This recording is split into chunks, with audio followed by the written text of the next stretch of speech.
As you guys will know, I love a good Betfair strategy, and you guys have always come up with some great recommendations in the comments of maybe some strategies you use yourself that you haven't seen out there, or maybe some things you would like to see me try out because you want to see what the long-term effect of it would be.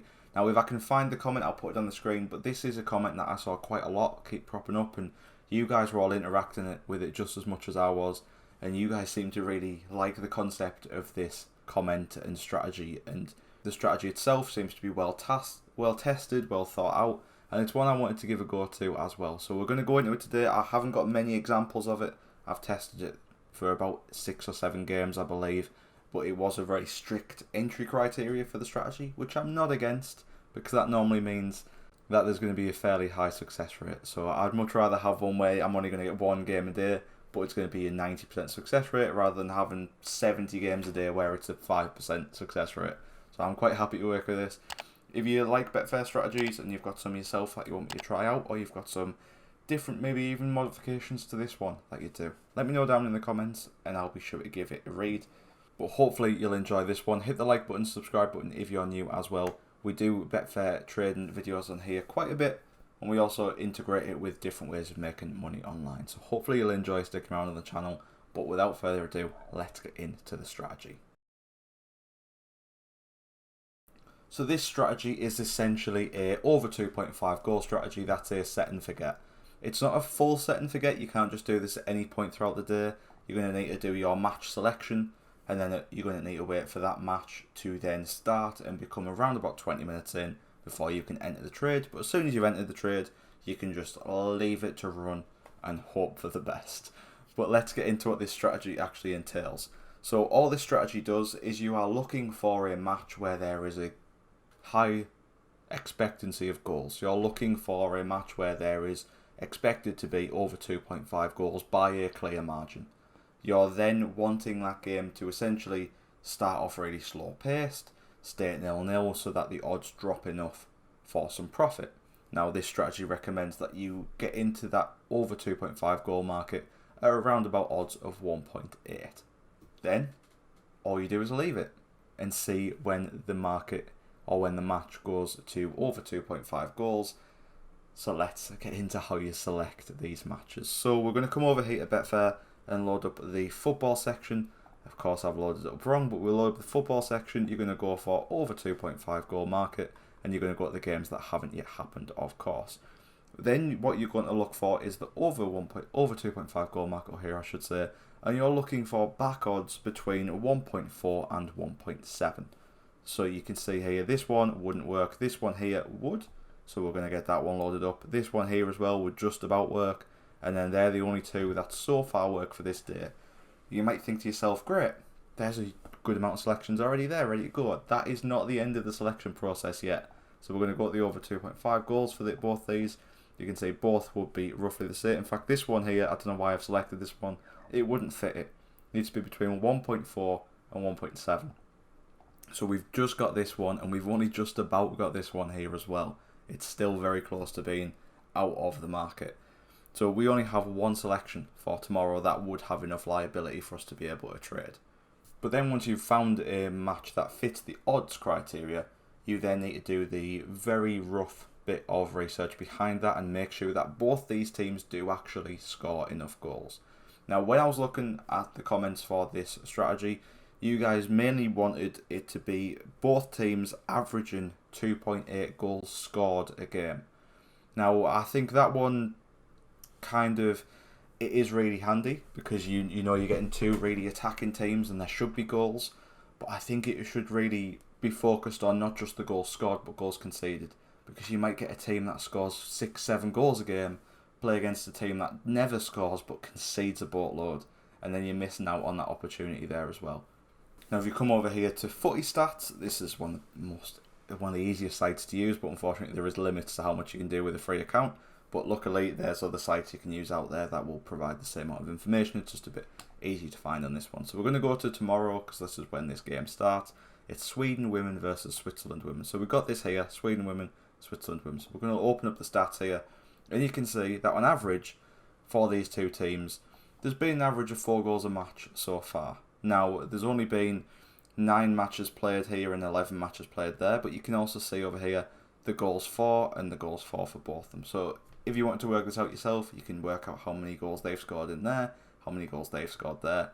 It makes it nice and easy to be able to work it out. But you can see here, goals a match, average of 4. That's over the 2.8 that will be required for this. So you'd be more than happy to then carry on with the next section of this trade, which is very simple. It's wait for this match to kick off, wait for this odds here to get to 1.8. Now, the reason you can't just go, okay, I'm going to put this to odds of 1.8 here, put my trade in ready and just leave it and set and forget. The reason you can't do that is because you want that to hit 1.8 within the first 20 minutes. If it doesn't hit within the first 20 minutes, it then leaves you open to not having enough time left in the market. So if I was to come on here and go 1.8 odds, stick in my, say, £10 stake that I want to put on, hit place bet, hit it to keep, and then just leave it and forget about it. This might get hit in the 70th minute. It probably wouldn't because the odds would change a lot quicker than that. But if it did hit in the 70th minute and it's still 0-0, there's not really as much opportunity there for profit as there would be if it hits in the first 20 minutes. So maybe what you could do is set this to 1.8, £10, place the bet, hit confirm, hit to keep, and then set a reminder on your phone for 20 past 5. And say at 20 past 5, double check, see if this has been hit. If it hasn't been hit, come in and hit cancel. If it has, great, keep note of it and make sure you keep an eye out for the goals. Now, how often did I manage to get these trades up? So if we just open up this section here, you can see that over the course of basically June while I was trying this, I looked at this for just random odd days. This wasn't the whole month of June. This was just me whenever I had a few spare minutes checking out different options that were available. You can see we found 11 selections throughout the month of June for this. There will definitely have been more available, but you can see we found 11 there. I was doing this on a percentage based, basically ever since I've learned of the Marina lane system, I've looked at basically trying to compound my stakes for trades.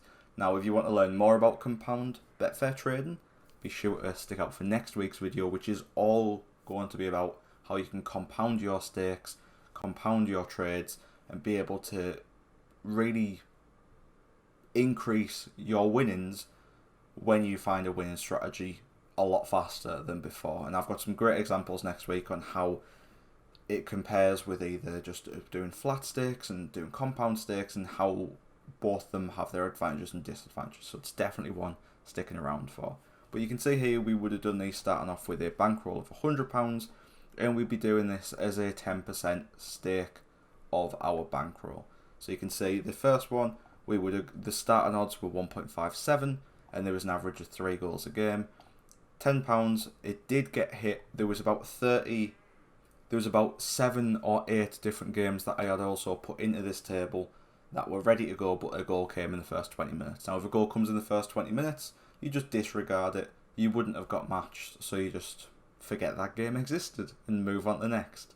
But we did have about 7 or 8 of them games that just weren't then included.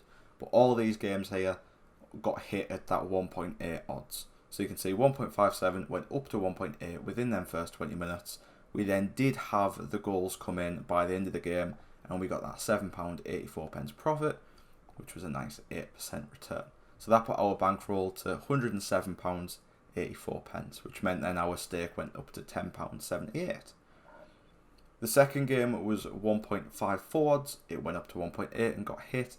There was an average of 3.61 goals a game, and then disaster struck in our second game.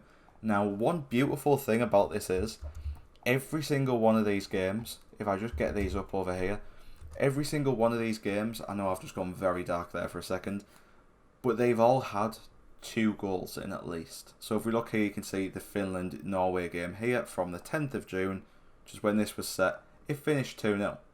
So we were just 1 goal off happening there. But using this as a set and forget is obviously a bit limited, because if it doesn't happen, if you don't get them over 2.5 goals, you don't get a profit.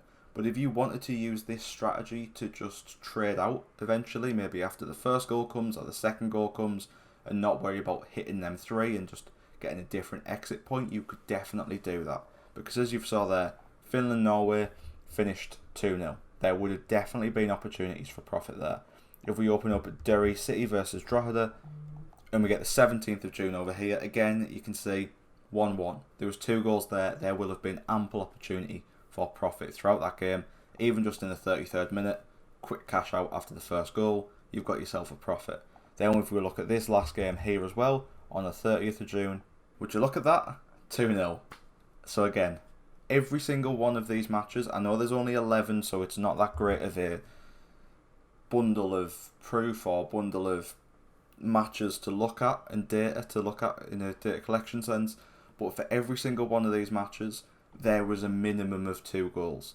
So even these ones that were red, we could have made a profit if we were trading it instead of just using it as a set and forget. But to keep track of it a bit easier, I did just treat this as a set and forget. You can then see as this goes on, we had a bunch of 6 there in a row that came back profitable. And as you can see, really compounding that stake and using our bankroll, you can see the 6th one there, we were using £13.09 and then getting £10.26 back as our profit instead of the £7.84. So compounding your stakes really does look to help and maximise that. Now whenever I use my compound stakes and compounding my bankroll, using the same rules roughly that came from the Marina Lane system, you can see that when we went under the bankroll, I then just reverted back and used my flat £10 instead of using £9.70. The rules of that are a bit more complex, but as I said, next week we'll get into that. But as you can see here, just from these 11 trades we tried out, 8 of them were fully profitable and had over 2.5 goals. And if I can find the screenshot, there was one of the games where literally, I think it was 0-0 until the 90th minute and 3 goals just came in quick succession. I'll put the screenshot on here if I can find it in time. But you can see every single one of these would have had opportunity to trade profit in. So that's definitely something to look into if that's something you'd prefer to do. But if you're someone who likes a good set and forget, this is definitely a strategy for you to start collecting data on and start to implement into your cycle, because as you can see, a 73% success rate, £35, 75 pence worth of profit from them 11 trades. You're not going to find trades too often with this strategy because of how selective it is with the pre-match odds and then waiting for the 20 minutes. You've got 2 high-scoring teams or 1 high-scoring team and 1 poor defensive team. You're going to get goals quite often in them first 20 minutes. But when there isn't one, you can really capitalise on them odds and really look to make some profit. So we made 35% profit there, or 36% profit. It averages, in fact it doesn't average, it brings in an 8% return for whatever stake you put on. Obviously you'd lose 100% of your stake if it doesn't come in and you're using the set and forget model. But all you need is 2 wins to 1 loss. And then you're looking at a profit anyway. So as long as that strike rate stays as high as it is, you're definitely going to be able to get some profit from it. Let me know in the comments what you think of this strategy. I know it is just an over 2.5 goal strategy using some predetermined odds and treating it as a set and forget instead of using different exit points. But if you're someone who would say that you should use this until the 70th minute and then get out, I'll show that screenshot again. That would have then been a loss, when in this instance it was a profit. So when you're going to use trading versus set and forget, there's benefits and drawbacks of each. I was just using this one as a set and forget as an example. But thank you for watching. Let me know in the comments if you've got any adjustments or improvements potentially to make to this strategy. I'm all ears. I quite enjoy testing this one out. Let me know if you've got any other strategies you want me to test out and have a go with. I love giving them a go. So hopefully you'll have enjoyed this one. Hopefully I'll see you in the next one.